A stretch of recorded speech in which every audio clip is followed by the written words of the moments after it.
You're fired. The letter hit the table like a gunshot. Everyone in that locker room heard it. The slap of paper against wood. The silence that followed. And then Junho Kim's voice. Cold. Clipped. Final. You're fired. He said again. Angela Thompson didn't move. She stood in the center of that room the way a woman stands when she has already rehearsed this moment in her dreams and decided, long before it arrived, that she would not flinch. Her hands were at her sides. Her jaw was set. Her eyes, dark, steady, and dangerously calm, moved from the letter on the table up to Junho's face. He was red. Not embarrassed red. Authoritative red. The red of a man who had never been told no and wasn't expecting it today either. Behind Angela, she could feel the entire team holding their breath. Ji-Yun Park, the senior player who had spent the first 3 weeks of the season looking at Angela like she was a mistake. Her jaw was tight. Not with contempt this time. With something else. Something that looked a lot like fury on someone else's behalf. Minji Cho, the youngest, the most fragile, the one Angela had stayed 2 hours after practice to rebuild piece by piece. Her eyes were filling. She blinked fast, trying to hold it. Suahan was staring at the floor. Her hands were clasped in her lap so tightly her knuckles were pale. Junho straightened his jacket. The decision is final. You will be escorted from the building within the hour. Angela picked up the letter. She read it slowly. Not because she needed time to understand it, but because she wanted him to watch her read it. She wanted him to stand there in his expensive suit, in front of the team he claimed to care about, and feel every second of what he was doing.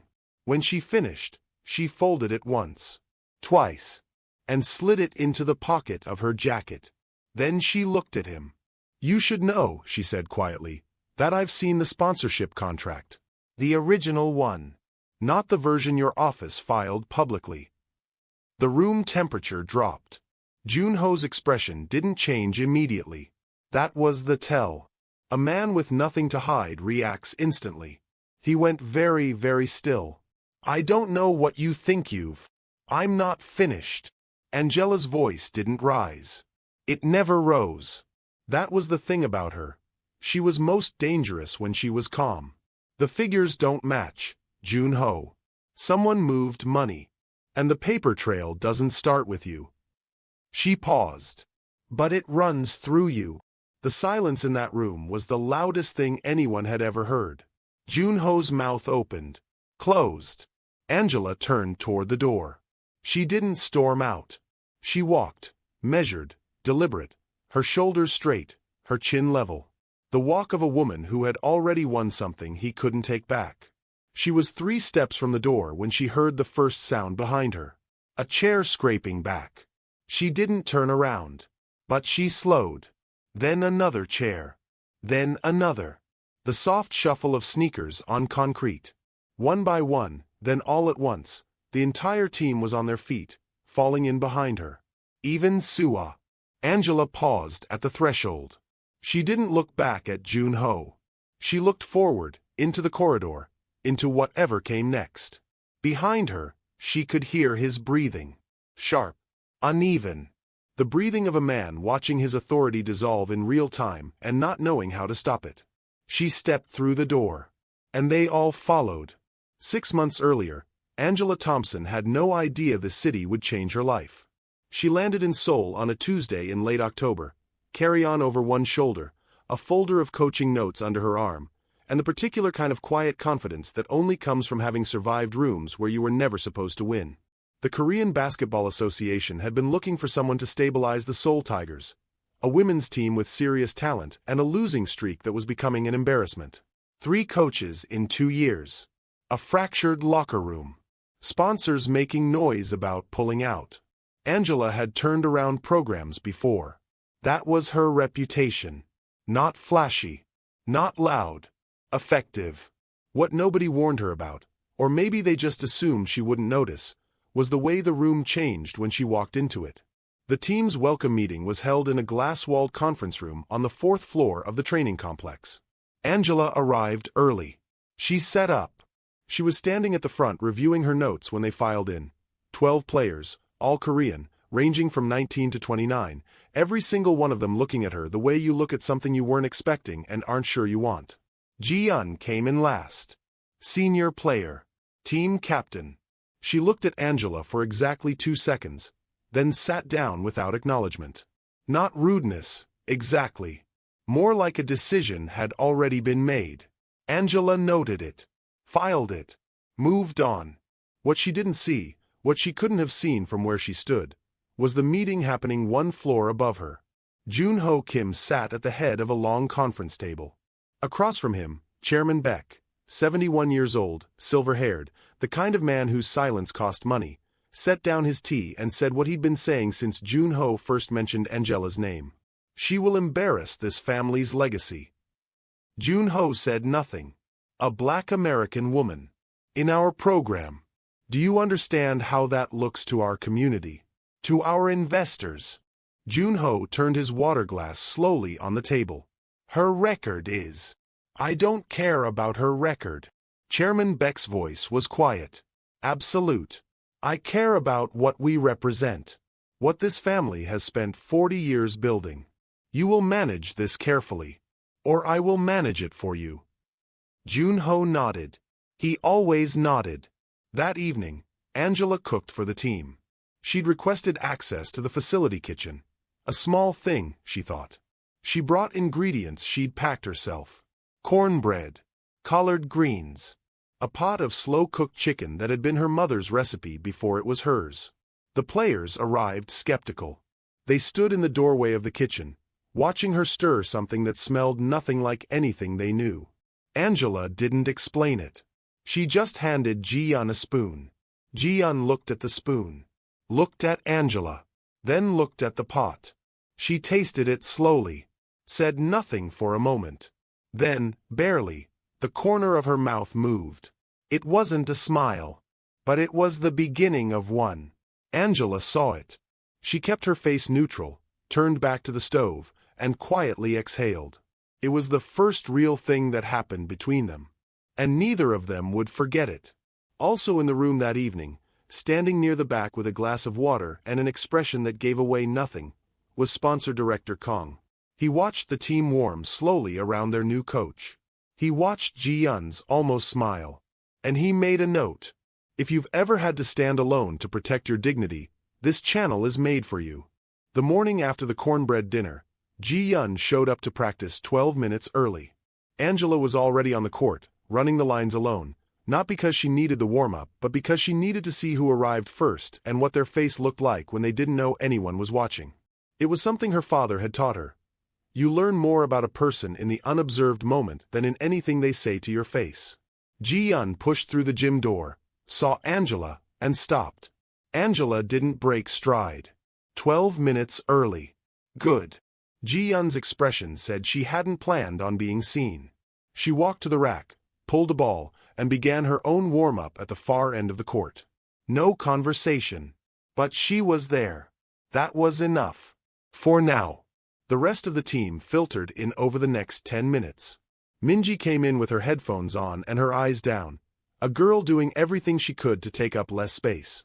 Suah came with 2 teammates, laughing about something, the laugh stopping the moment she registered Angela's presence. Not out of dislike.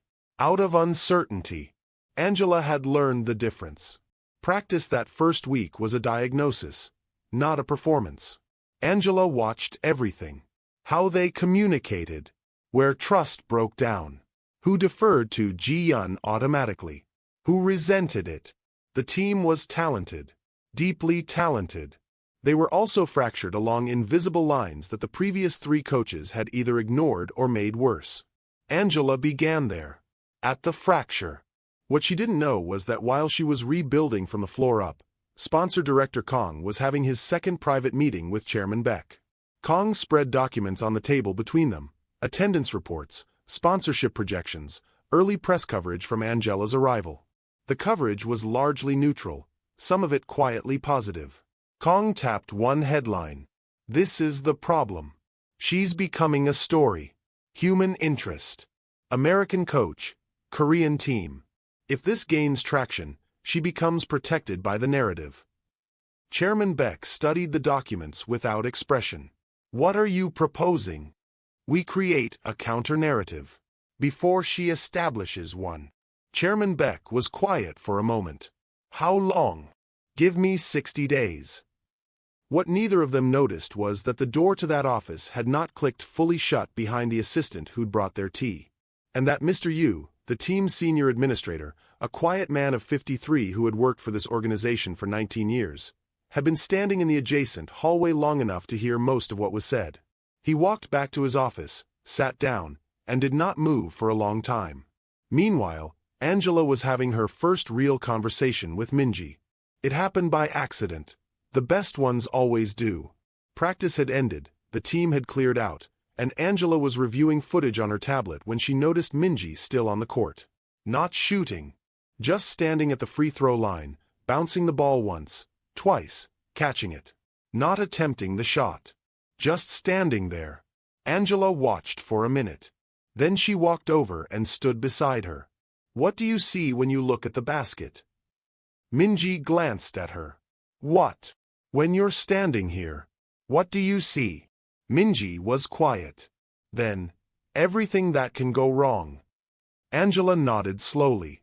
She took the ball from Minji's hands, stepped to the line, and shot without hesitation.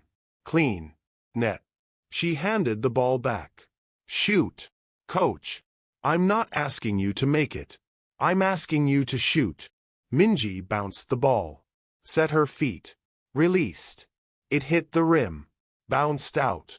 Again. She shot again. Rimmed out again. Again. This went on for 23 minutes. Minji made her 9th attempt. Then her 12th. By the time they were done, Minji wasn't thinking about what could go wrong. She was just shooting. Angela picked up her tablet. Same time tomorrow. Just us. Minji looked at her with a particular expression of someone who has just been handed something they didn't know they needed and aren't sure yet they deserve it. That expression stayed with Angela on the drive back to her apartment. She sat at her small kitchen table, called her sister Renee, and said almost nothing for the first 2 minutes. You okay? Renee asked. I don't know yet. Is it the team? The team is fine. The team is actually. Angela paused. The team is the reason I'm not packing my bags. What's the other reason? Angela looked out the window at the Seoul skyline. Glittering, enormous, indifferent. I feel like something is already in motion that I can't fully see yet. Renee was quiet. Then, Mama used to say, if you feel the current, start swimming before it drags you. Angela closed her eyes. Down the hall from Junho's office the next morning, Kong made a phone call. His voice was pleasant, unhurried. He called a journalist he had worked with before, a woman who specialized in sports culture pieces and owed him a favor. I have a story for you, he said. About cultural fit. About whether certain leadership styles translate across borders. He paused. Yes. The American coach. I think it's time for a conversation. He hung up and looked out his window at the training facility below. Angela was on the court, demonstrating a defensive rotation, the team moving around her like planets around a sun they were slowly beginning to trust. Kong watched for a moment. Then he turned away. Strong women recognize strong women. If you enjoy stories like this, subscribe so you don't miss the next one. Some stories are not just about what happens. They're about the strength it takes to stand your ground, to protect your dignity, and to demand respect, even when the world tries to take it from you. If you've ever had to make a choice that tested your courage, or refused to be bought, silenced, or pushed aside, then you're in the right place. This channel tells stories about women who cannot be broken, and the people who learn, sometimes too late, that integrity cannot be bought. Welcome to Afro Korean Tales and Stories. The interview ambush didn't look like one. That was the genius of it. It was framed as a cultural profile, international coaches reshaping Korean basketball, and Angela had agreed because visibility was part of the job. She sat across from the journalist, a composed woman named Ms. Park Ji-soo, in a studio that smelled like fresh paint and ambition, and for the first 15 minutes it went exactly as expected. Then Ms. Park set down her notes, looked directly into the camera, and said, "Some in the Korean sports community are questioning whether a coach unfamiliar with Korean cultural values can truly lead a Korean team. How do you respond to that?" The question landed like a closed fist. Angela felt it.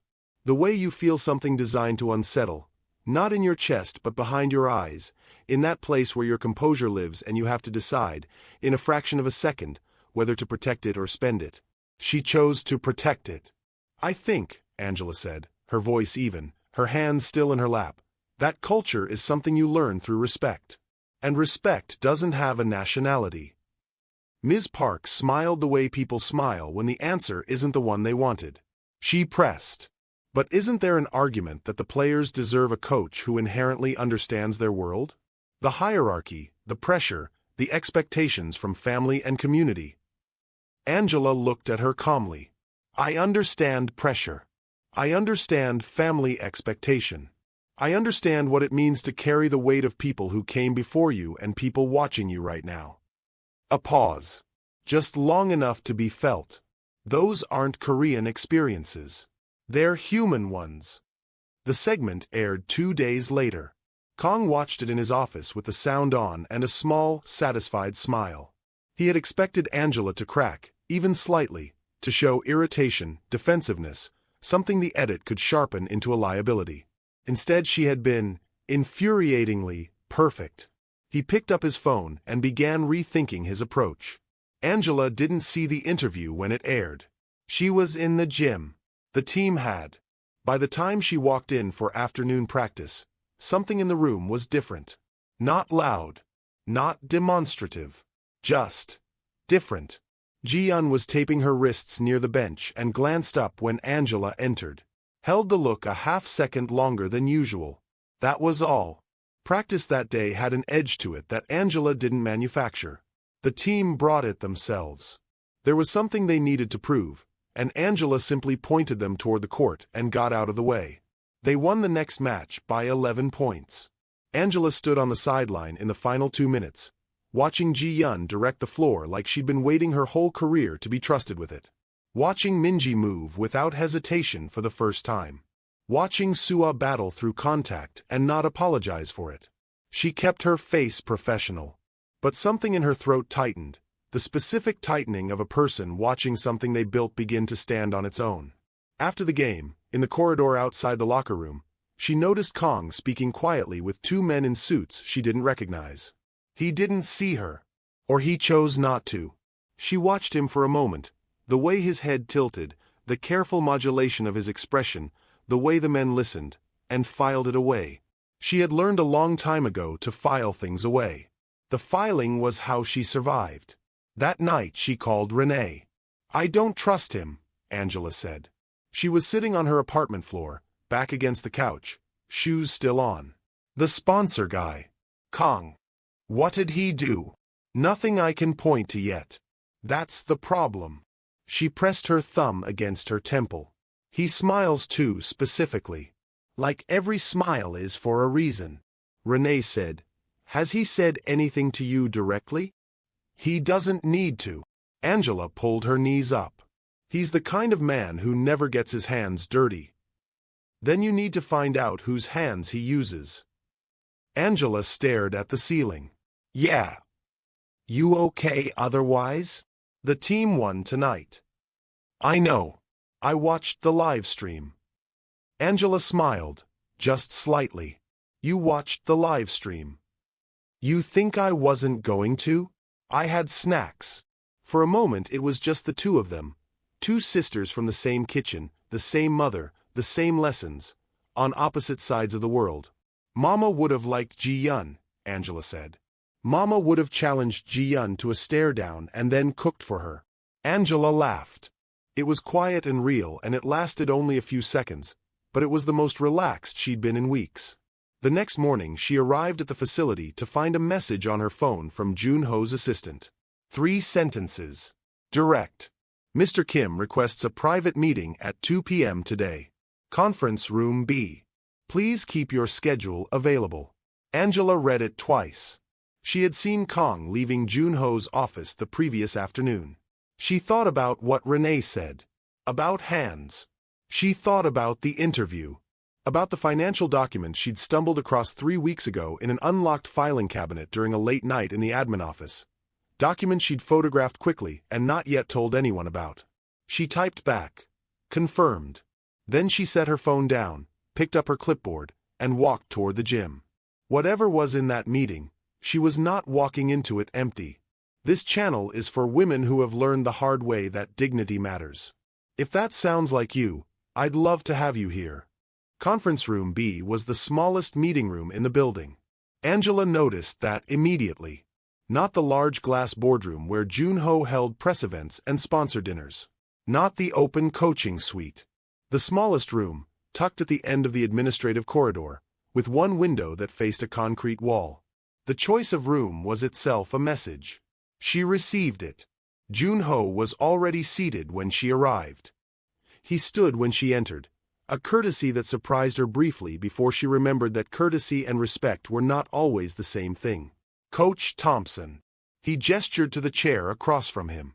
She sat, placed her hands flat on the table, said nothing. Junho opened a folder. He spent a moment looking at whatever was inside it. She recognized the behavior, the deliberate pause, the folder that may or may not contain anything relevant, the performance of control. "The win last week was impressive," he said. "The team won," Angela said. "I watched." He looked up. Something in his expression recalibrated slightly. He had expected her to accept the compliment and let him drive the conversation. She had just removed the wheel from his hands. He reset. The sponsor board was pleased with the result. However, he paused, there are ongoing concerns about the program's direction. Which concerns specifically? He folded his hands. Cultural alignment. Angela kept her face neutral. I'd need that to be more specific. The sponsors invest in a product that reflects Korean values. Team culture. The way the program presents itself publicly. He leaned forward slightly. There are those who feel the current coaching direction creates friction with that image. Angela looked at him for a moment. Are you one of those people? Something moved behind his eyes. Not guilt exactly. More like the discomfort of a man being asked a question he has trained himself not to answer honestly. She had seen that look before. In boardrooms. In hallways. In the faces of men who knew something was wrong and had decided their silence was not the same as participation. "I'm responsible for this organization," he said. "That's not what I asked." He closed the folder. "Coach Thompson, I want to be direct with you. I'd appreciate that. There are people above me." He stopped. Restarted. There are expectations connected to this program that extend beyond basketball. Family. Legacy. Community perception. A coach who disrupts those expectations, regardless of on-court performance, becomes a liability. He let that land. Angela let it sit there between them without touching it for a full 5 seconds. Then she said, "Are you telling me to resign? I'm giving you an opportunity to make a decision on your own terms. Before you make it for me." He didn't answer, which was its own answer. Angela looked at the window, the concrete wall outside. She thought about her mother, a woman who had cleaned other people's houses for 22 years and never once let those people make her feel small inside her own skin. She thought about her father, who told her on the night she got her first head coaching job. The moment you sell your integrity for comfort is the moment you become someone you can't recover from. She looked back at Junho. "I have seen the original sponsorship contract," she said. "Not the public version." His stillness was immediate and total. The figures in the filed document don't match the internal accounting. Someone restructured the terms after the contract was signed. That money went somewhere. She watched his face with the focused attention of a woman who needed to know exactly how much he already knew. "I'm not certain you're the one who moved it, but I'm certain you know it was moved." Junho's jaw shifted. His hand moved to the edge of the table. "Where did you?" "That's not the relevant question right now." Angela kept her voice even, almost gentle. "The relevant question is what happens next." He was quiet for a long, suspended moment. She could see it, The internal machinery of a man caught between the system that built him and the part of himself that hadn't entirely died under the weight of it. Chairman Beck's voice in one ear. Something quieter and more honest in the other. "You have until Friday," he said finally. "Resign, and this stays quiet. Or I terminate your contract publicly." Angela stood. She picked up nothing from the table because she had brought nothing. She had never needed props. "I'll let you know," she said. She left the room without looking back. Walked down the corridor, through the double doors, out into the open air of the facility courtyard, and stood there for a moment with the cold October air on her face. Her hands were steady. That was the thing about moments like this. The body remembered how to hold itself even when the mind was calculating faster than it could speak. She pulled out her phone. Didn't call Renee. Not yet. Instead, she opened her photos and scrolled to the images she'd taken in the admin office 3 weeks ago. 12 photographs. Financial documents. Column totals that didn't reconcile. She forwarded them to an email address she had set up the week she arrived in Seoul. Private. Encrypted. A habit she'd developed years ago. Not paranoia, she always told herself. Just preparation. Then she walked back inside. She had 4 days. And she had no intention of spending them quietly. Angela didn't sleep much that night. Not because she was afraid. Fear was a fire, and fire needed oxygen. She had learned to starve it young. What kept her up was the architecture of it. The shape of what Kong and Chairman Beck had built, and how long they had been building it, and how much Junho had known and when. She sat at her kitchen table with a legal pad, working in pen, writing in the careful shorthand she'd used since college. Not notes for anyone else, just the exoskeleton of her own thinking. By 3 a.m. she had 3 columns. What she knew. What she suspected. What she needed. The middle column was the longest. She was back at the facility by 7. Practice wasn't until 9, but she needed the hour. She walked every corridor of the administrative wing without appearing to. She nodded to the cleaning staff, who nodded back with the particular warmth that people who start work before sunrise have for each other. She paused by the water fountain near the records room. The door was closed. The light under it was off. At 8:45, the team began arriving. Angela watched them from the center of the gym, clipboard in hand, and thought about what she was about to do. She had decided during the walk back from Junho's office yesterday that she would not hide it from them. Not completely. She had watched too many people make the mistake of protecting others from truth in the name of kindness, only to have that truth arrive later. Louder, more damaging, carrying the additional wound of betrayal. These women deserved to know. Not everything, but enough. She waited until they'd completed the warm-up. Then she blew her whistle and called them in. They gathered in a loose semicircle. 12 women. Sweat-warm, attentive, reading her face the way people read the sky before rain. "I need to tell you something," Angela said. "And I need you to hear it the way I'm saying it. Not worse, not better." The gym was very quiet. "I've been given an ultimatum. Resign quietly by Friday, or be terminated publicly." She let it settle. "I'm not resigning." The silence shifted. Texture, weight, temperature. Jiyeon's eyes had gone very still. Not surprised. Something else. Resolving. Minji made a small sound, barely audible, quickly swallowed. Sua looked at her own hands in her lap. "I want to be clear," Angela continued, "that what happens next may affect this team. Your contracts. Your standing with the organization. I'm not asking anything from you. I'm not making this your fight." She paused. "But I won't lie to you about what's happening." Jiyeon stood up. She didn't say anything at first. She just stood, the way a person stands when they've made an internal decision that their body has already confirmed. Then she said, in a voice that was quiet and completely certain, "You stayed 2 hours after practice every Tuesday to work with Minji." Minji looked up. "You learn to say good morning in Korean before you learn to say anything else."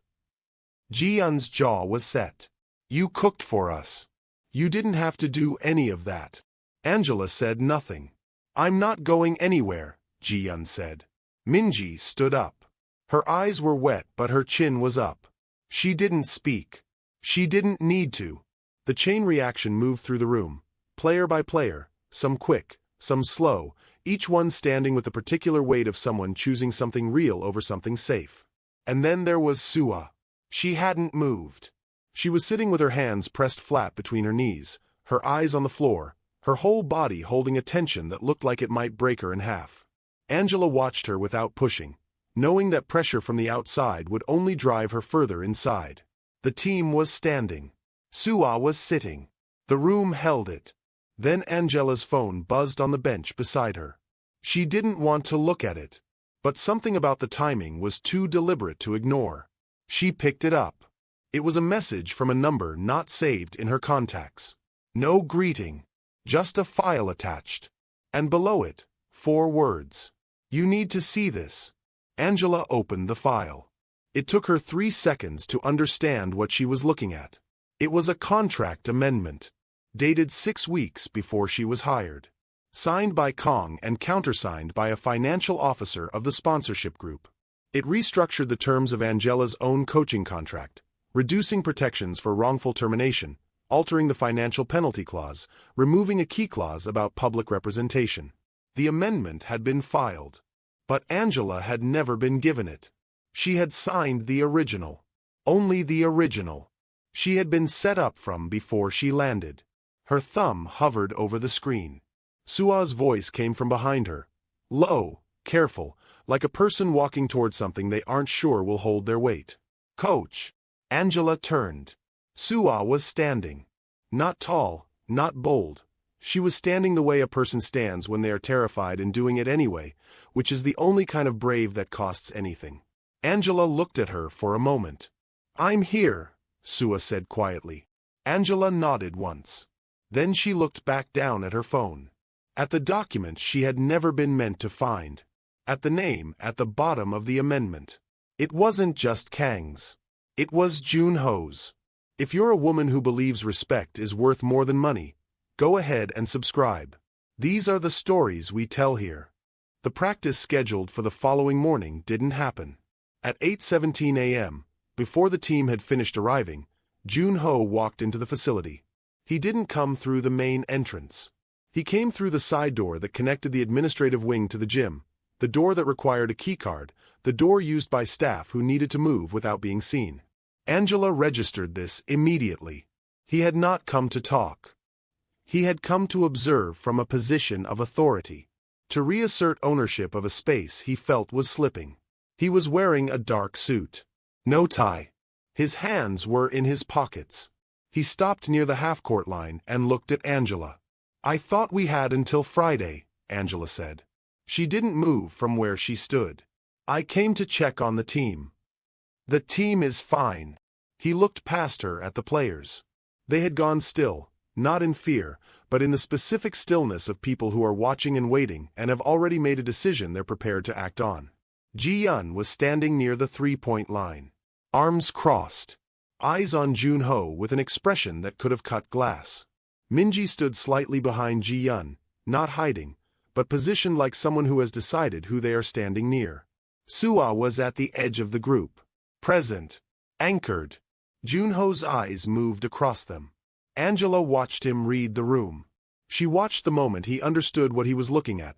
Not a team that had been threatened into compliance, but one that had chosen something. And that choice was not him. Something tightened in his face. He took a step forward. Angela took one too. Not aggressive. Measured. She moved the way you move when you're signaling that the ground you're standing on is not available for purchase. "I need to speak with you privately," he said. "You can speak here." His jaw shifted. "That's not appropriate." "I disagree." She kept her voice level.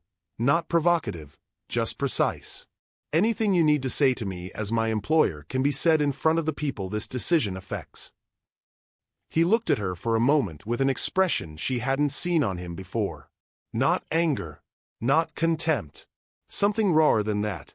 A man who had been handed a script and was just now realizing he didn't believe his own lines. "Coach Thompson. I want to talk to you about Kibben." He stopped. Angela had practiced those words. Not the speech, She never scripted speeches.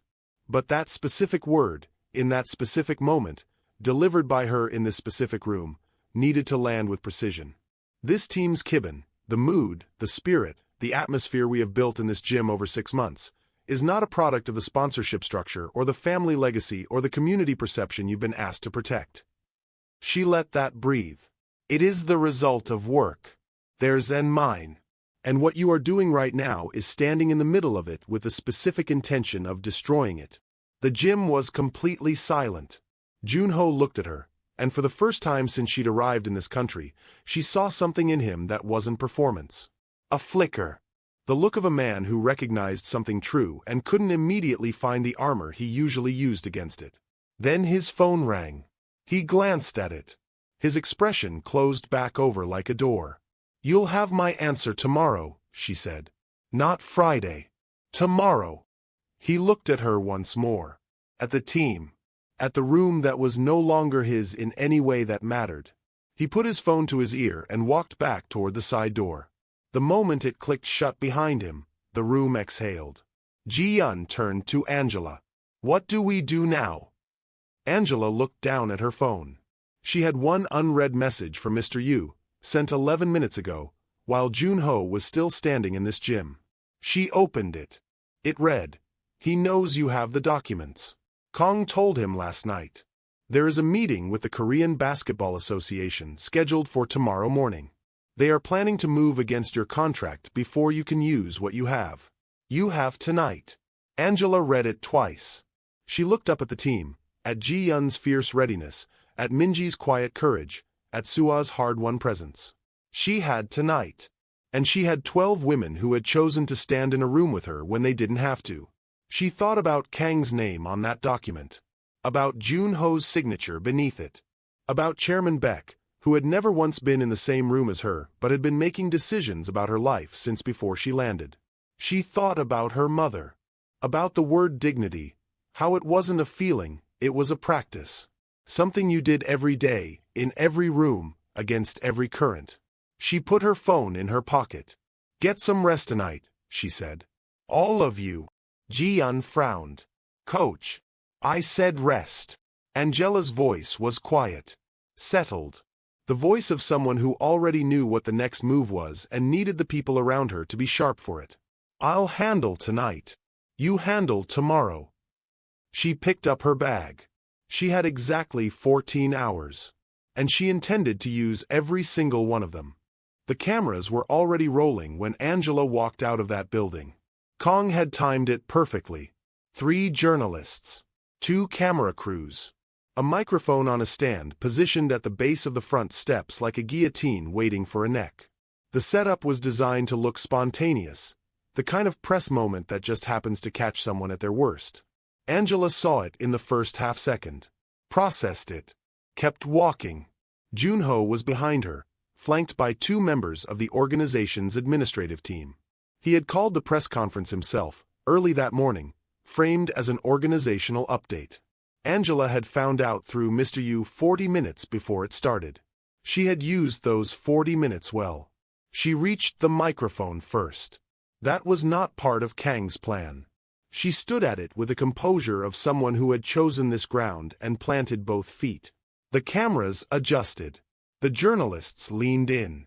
Junho stopped several feet back, caught between stepping forward, which would look like confrontation, and staying back, which ceded the platform entirely. He stayed back. "Coach Thompson," a journalist called out, "can you confirm reports that your contract with the Seoul Tigers has been terminated?" "I can confirm," Angela said, "that an attempt was made to terminate my contract. Whether that termination is legally valid is a separate question." She paused. "One I'm currently in the process of answering." A ripple moved through the assembled press. Kong, standing at the edge of the steps, went very still. "There are allegations," another journalist pressed, "that your coaching style created cultural friction within the organization." "There are allegations," Angela said, "that the sponsorship contract attached to this organization contains financial irregularities that predate my arrival by several months." She let that land. "I would encourage anyone interested in cultural friction to look carefully at where the actual disruption originated." The cameras swung. Someone shouted a follow-up question. Two journalists broke away toward Kong. He was already moving. Not running.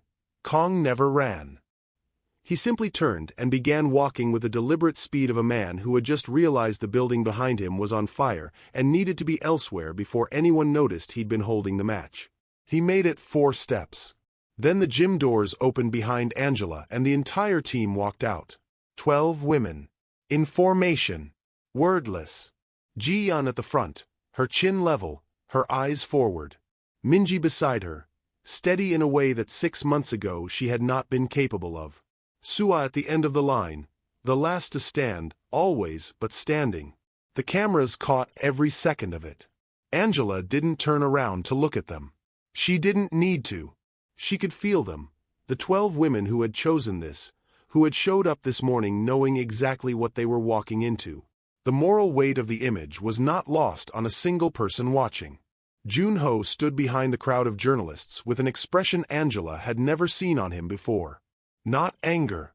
Not calculation. Shame. Real shame. The kind that doesn't perform itself.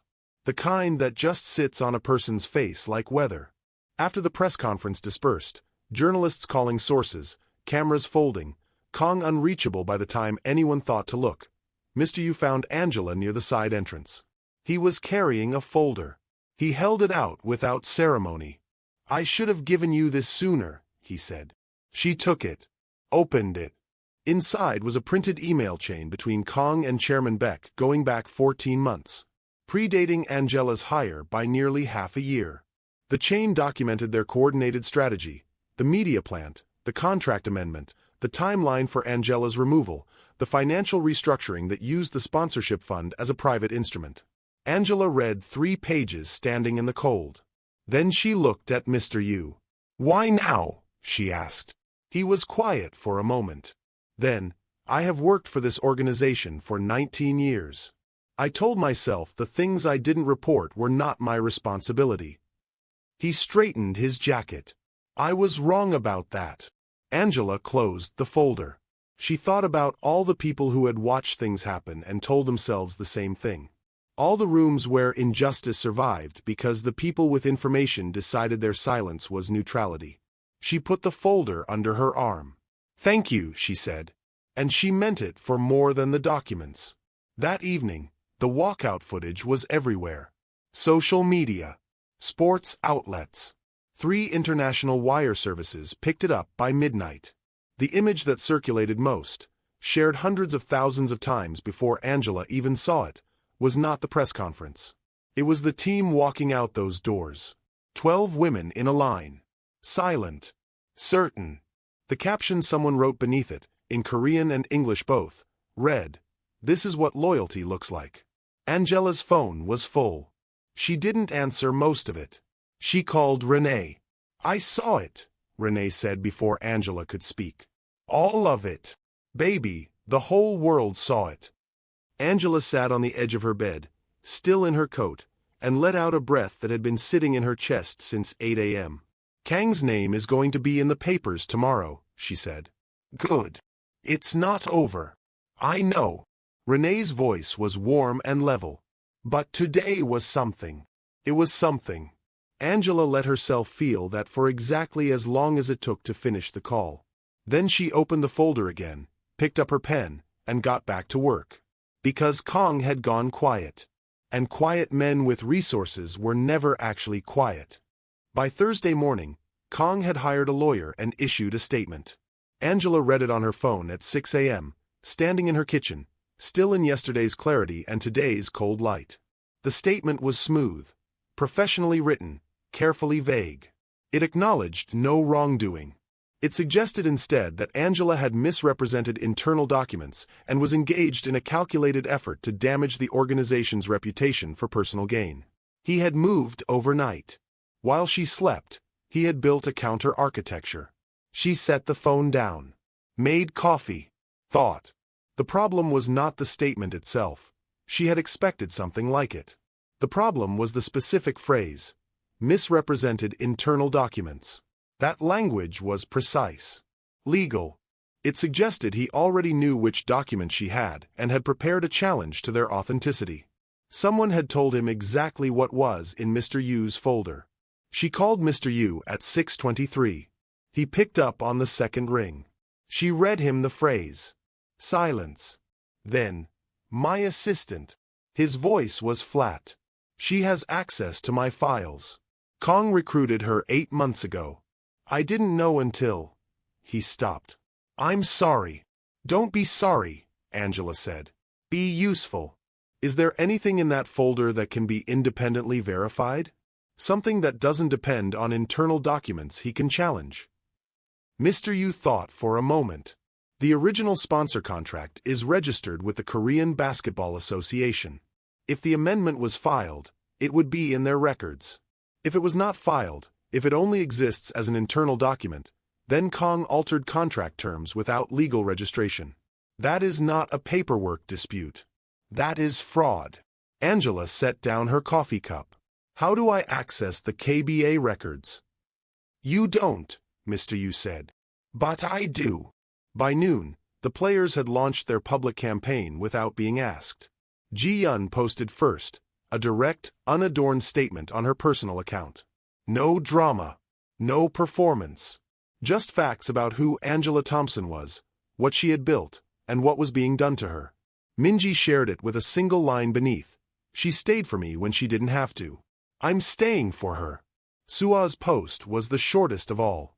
A photograph. Angela on the sideline during their last match. Eyes on the court. Focused and still and completely herself.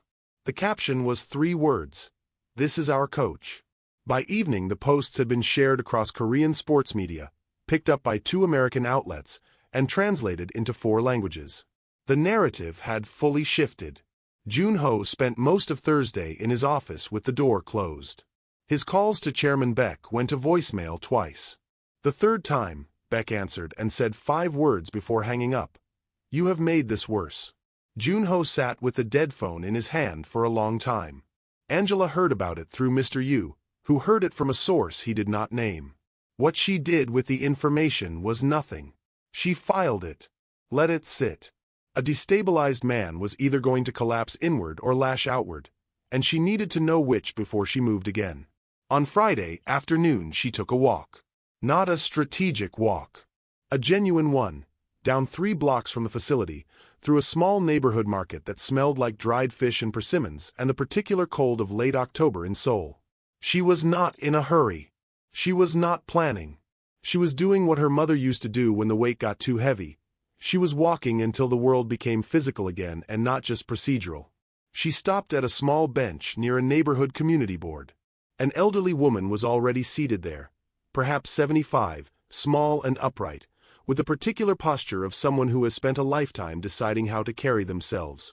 The woman looked at Angela without surprise, as if she'd been expecting someone, and Angela would do fine. She spoke in Korean, slowly, looking at Angela's face the whole time. Angela's Korean was functional but not fluent. She caught individual words: struggle, tree, storm, survive. A young woman passing by paused, glanced between them, and offered quietly, "She says the tree that bends in the storm is the one that survives. She says she has seen you on the news." The young woman looked at Angela carefully. "She says her granddaughter plays basketball. She says thank you." Angela looked at the old woman. The old woman reached out and covered Angela's hand with both of hers. Pressed once. Let go. Angela sat there for a moment after the woman rose and left, feeling the specific weight of being seen by someone who had no obligation to see her. No agenda. No leverage. Just a woman on a bench who recognized something and decided to say so. She walked back to the facility with something she hadn't had all week. Not confidence. She'd had that. Something quieter. Something that sits below confidence and holds it up. Her phone buzzed as she reached the entrance. A message from Mr. Yu. The amendment was never filed with the KBA. It does not exist in their records. The contract on file is the original, the one Angela signed. Kong created a fraudulent internal document and used it to modify her employment terms without legal basis. Angela read it twice. Then she typed back 3 words. Send me everything. That same evening, a formal notice arrived at Junho's office from the Korean Basketball Association. An inquiry had been opened into the financial management of the Seoul Tigers sponsorship fund. Pending review, ownership authority was conditionally suspended. Kang's lawyer called Kong at 9 p.m. The call lasted 40 seconds. The rival team's representatives arrived on a Saturday morning. 2 men, a woman, all 3 in clean suits, carrying the specific posture of people who believe they are offering a gift. They had requested the meeting through a formal channel, professional, courteous, no pressure implied. Angela had agreed to hear them, because a woman who refuses to listen to her options is not strategic. She is just proud. They sat across from her in a neutral cafe 2 blocks from her apartment. Green tea on both sides of the table. Outside, Seoul moved past the window at its relentless pace. The woman spoke for the group. Her name was Director Shin. She was direct, which Angela appreciated, and respectful, which she noted. We have followed your situation closely, Director Shin said. We believe what has been done to you is wrong. We also believe you are exactly the kind of coach our program has been looking for. We are prepared to offer you the head coaching position immediately, with full public support from ownership and a contract we will register publicly with the KBA before you sign anything. Angela looked at her. You've done your research. We have. Then you know what I'm in the middle of. We do. We're not asking you to walk away from it. We're asking you to consider whether finishing it requires you to stay inside an organization that was built to reject you. Director Shin set her hands flat on the table. You could win from here and still lose everything that matters. Or you could build something new, somewhere clean, with people who chose you first. It was a good argument. Angela recognized good arguments. She had built enough of them herself. She asked for 48 hours. Director Shin gave her 72. Angela walked back to her apartment slowly, taking the long route. She passed a school, heard the sound of children in a courtyard, the sharp whistle of a PE teacher, the particular chaos of bodies burning off energy in the cold. She stopped for a moment and listened. She thought about Minji, about the 23 minutes at the free throw line, about the specific sound of a ball going through a net after 11 consecutive misses, the sound of something clicking into place inside a person that had been loose for years. She thought about Ji-Yun's almost smile over the cornbread pot. The beginning of something. She thought about Suwa crossing the floor. Slowly. Terrified. Coming anyway. She had not built something generic here. She had built something specific. Something that had the fingerprints of real relationship on every inch of it. Walking away wouldn't erase it. But staying wasn't just about the past. It was about what she was willing to say, by her choices, about what she valued. That night she called Renee. They talked for an hour. Not about strategy. Not about Kong or the KBA or the legal exposure. About their mother. About the summer Angela was 14 and came home crying after a coach told her she was too aggressive for a girl, and their mother sat her down at the kitchen table with a glass of sweet tea and said, simply, "The world will tell you to make yourself smaller. Don't. What does your gut say?" Renee asked finally. Angela was quiet for a long moment. That I'm not done where I'm standing. Renee didn't respond immediately. Then stand. Angela hung up and sat in the quiet of her apartment for a while. The city outside was doing what cities do, indifferent and luminous and completely uninterested in her decision. She called Director Shin the next morning. I appreciate the offer, Angela said. I mean that. What you came to say was generous and I won't forget it. She paused. But I'm not finished here. Director Shin was quiet for a moment. Then, I understand. And for what it's worth, I think that's the right answer. It might cost me. Yes, Director Shin said. It might. They ended the call on mutual respect. Angela set her phone down and noticed, for the first time since the conversation began, that her hands were completely still. What happened next she did not expect. Mr. Yu called at noon with a message he had received through an intermediary.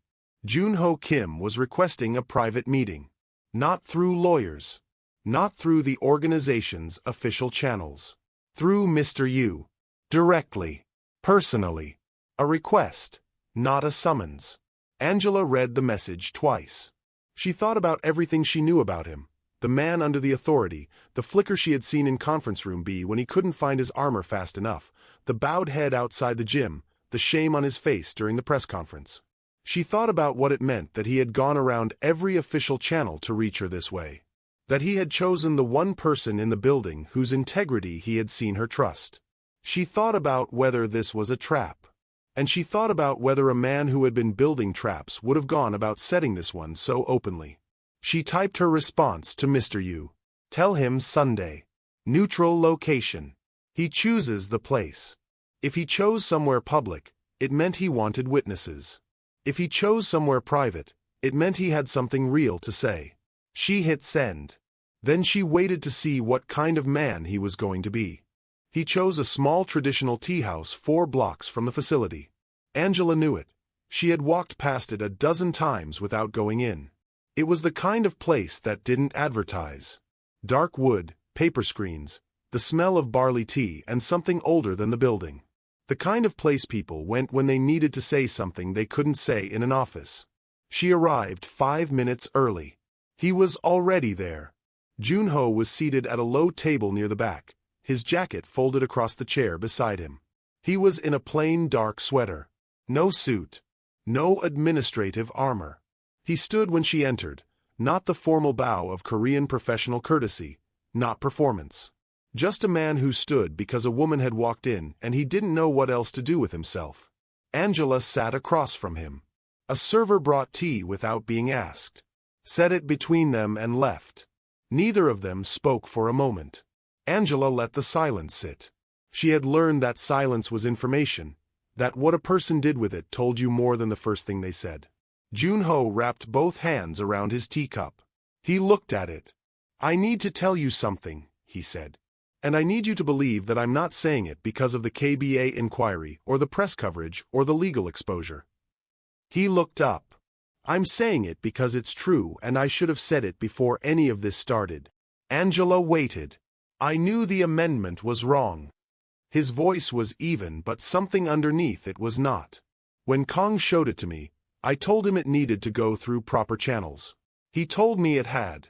I let myself believe that because it was easier than asking more questions. He set the cup down. That is not the same as being innocent. Angela said nothing.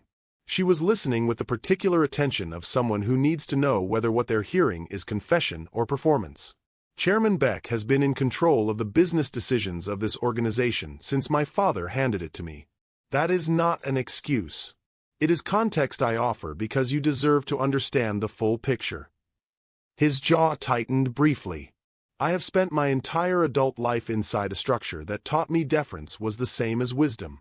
That maintaining harmony was more important than telling the truth. Kibben.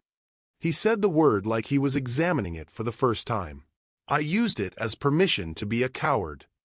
Angela looked at him. You had the power to protect me from the beginning. Yes. You didn't use it. No. He didn't offer her anything for that. No explanation. No softening. He let it sit between them as what it was. A fact about himself he was not trying to negotiate away. Angela picked up her tea. Drank slowly. She thought about her mother. About the story she had told no one in this country except, in pieces, Renee. Her mother had worked for a family for 11 years. Cleaned their house. Raised their children alongside her own.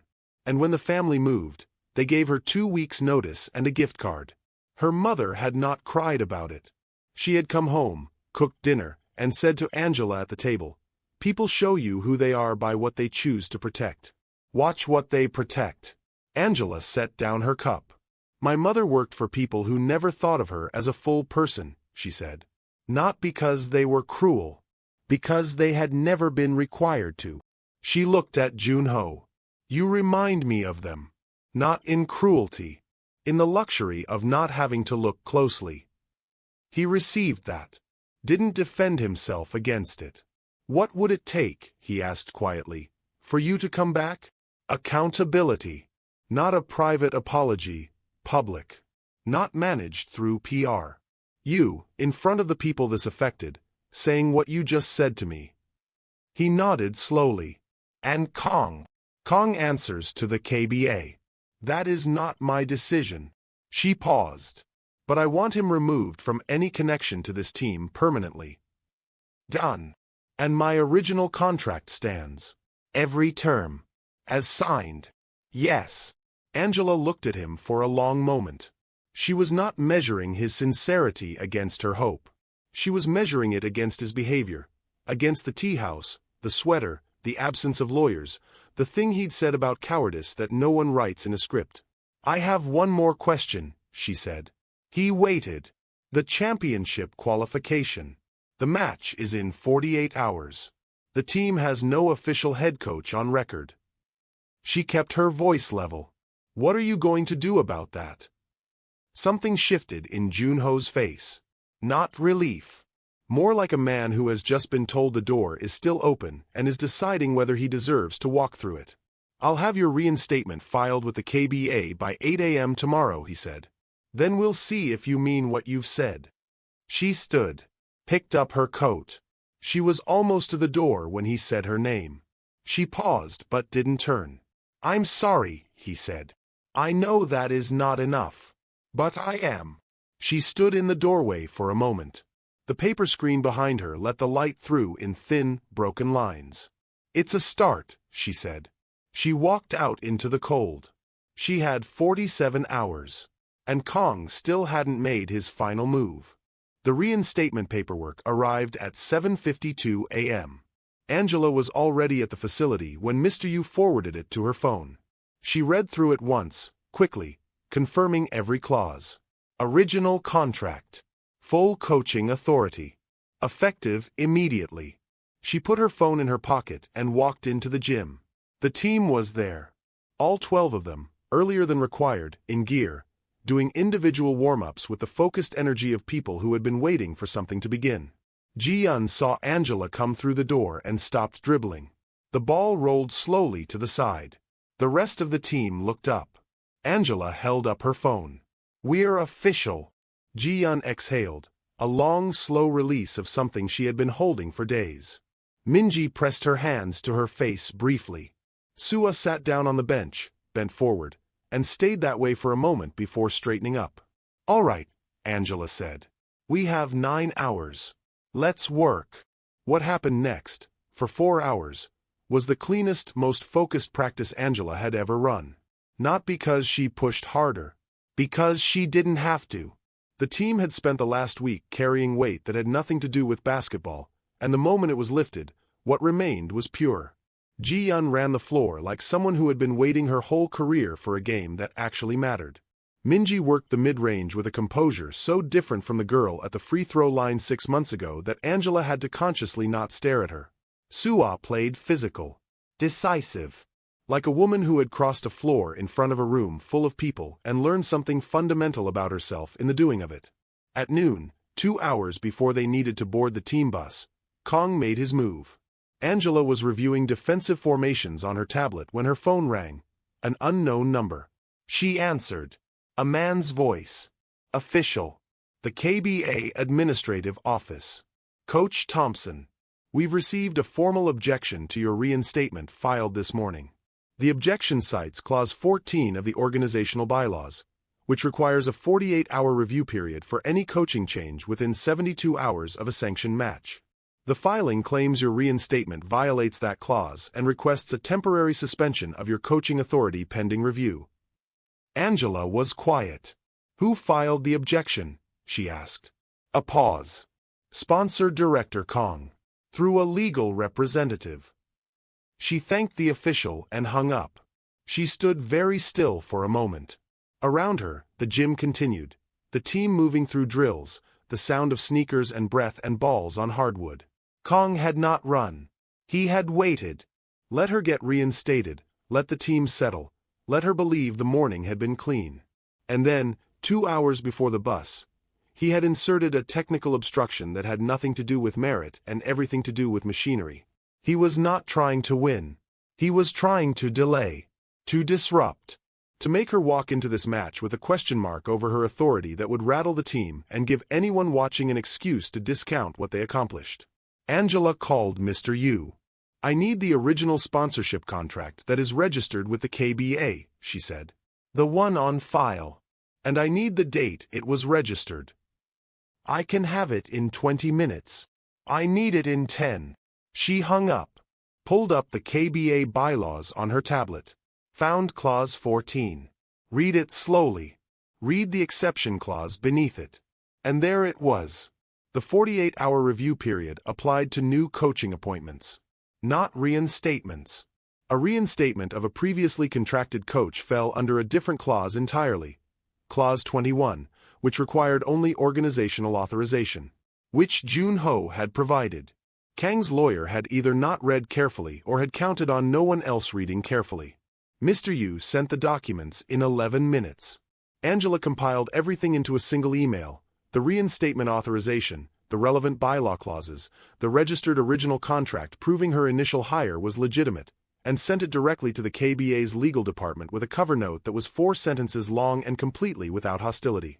The response came back in 38 minutes. The objection filed this morning does not apply under Clause 14. Coaching authority for Angela Thompson stands. This matter is closed. Angela forwarded the response to Kang's legal representative without comment. Then she walked back into the gym and blew her whistle. "Bus in 90 minutes, she said. "Eat something. Rest your legs." She found a quiet corner of the facility corridor and stood there for a moment with her eyes closed. Not praying exactly. Something adjacent to it.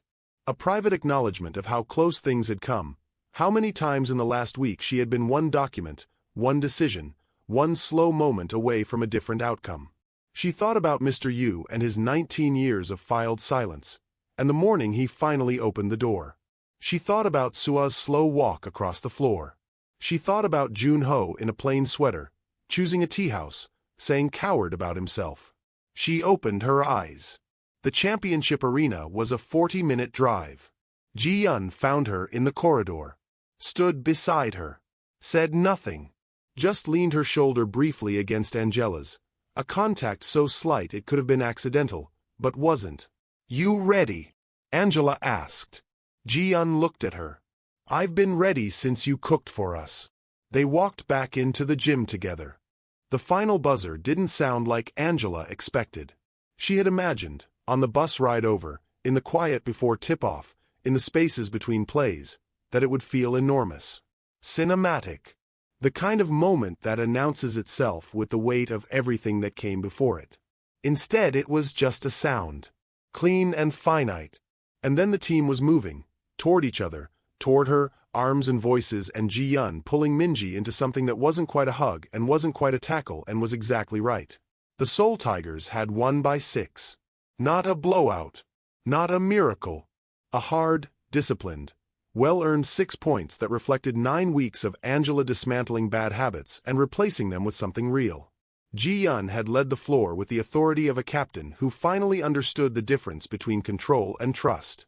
Sua had made 2 defensive stops in the final 3 minutes that the arena would talk about for weeks. And Minji had hit the go-ahead basket with 40 seconds left, on a mid-range pull-up, with 2 defenders closing in, and had not hesitated for a single fraction of a second. Angela stood at the sideline and watched Minji come down from the shot and pump her fist once. A small, private gesture, not for the crowd, and knew she was watching the moment a person became who they had always been capable of being.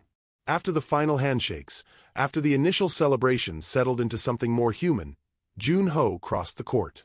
He stopped in front of Angela. The arena was still loud around them, noise bouncing off every surface, cameras moving, players embracing. He stood in the middle of all of it and looked at her. And then he bowed. Not the shallow nod of Korean professional courtesy. Not the managed gesture of a press conference. He bowed from the waist, slowly, the way a person bows when they are not performing humility but actually feeling it, the weight of it in their spine, the specific cost of it to their pride. He held it for a moment. Angela watched him. She did not bow back. Not because she lacked respect for the gesture, but because what he was offering was not an exchange. It was an acknowledgement. And acknowledgements are received, not matched. "I will make a public statement tomorrow," he said when he straightened. "Everything I said to you in the tea house. In front of the press. Under my name." "I know," she said. He nodded once. Then he stepped back and let the celebration have the space it needed. The press statement came the next morning. Angela read it from her apartment, still in bed, phone resting on her chest. It was not managed. It was not carefully euphemistic. Junho Kim stated plainly that he had failed in his responsibility to a coach he had hired, that cultural bias and family pressure had compromised his judgment, and that the financial misconduct connected to his organization's sponsorship structure was the subject of an active KBA investigation. He named Kong. He did not minimize his own role. The statement ran in 3 Korean sports outlets and was picked up by 2 international ones before noon. Kong did not respond publicly. His legal representative issued a 1-paragraph statement that confirmed nothing and denied everything. It didn't matter. The KBA investigation had his name on the original inquiry, and the documents Mr. Yu had preserved were already in official hands. The afternoon was quiet. Angela went back to the facility at 4 p.m.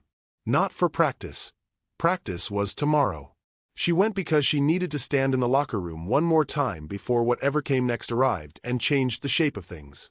She stood in the middle of the room for a while.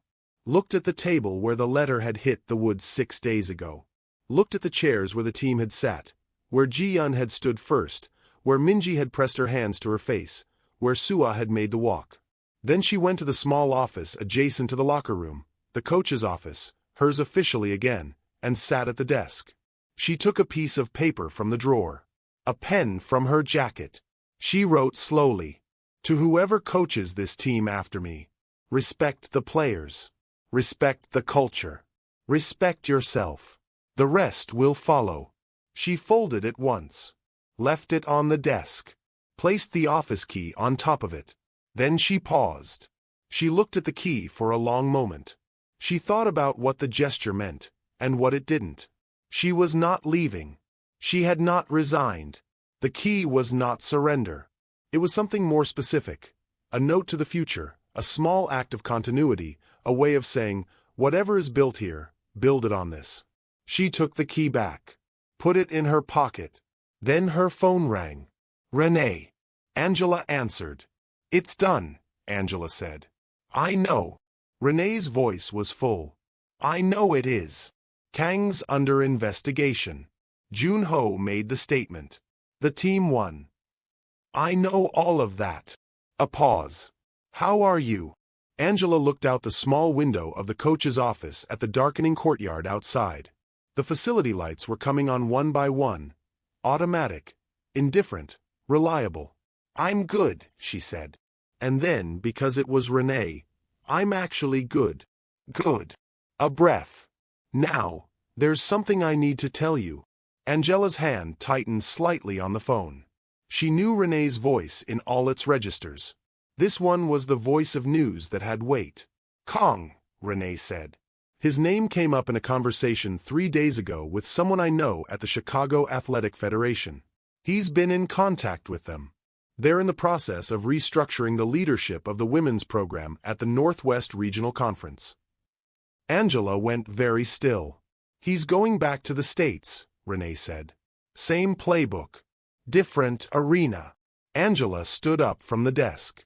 She thought about the women in that program. The coaches. The players who didn't yet know what was coming. She thought about what it meant that the same man who had built a system around her destruction had simply redirected himself toward a new target, confident that his methods traveled, that no one would be waiting. He did not know that she would be. She smiled slowly. Not with bitterness. Not with anger. With the particular readiness of a woman who had been tested at every level and passed every single one. Not by accident, not by luck, but by knowing exactly who she was and refusing, at every turn, to be anyone else. "When does he arrive?" she asked.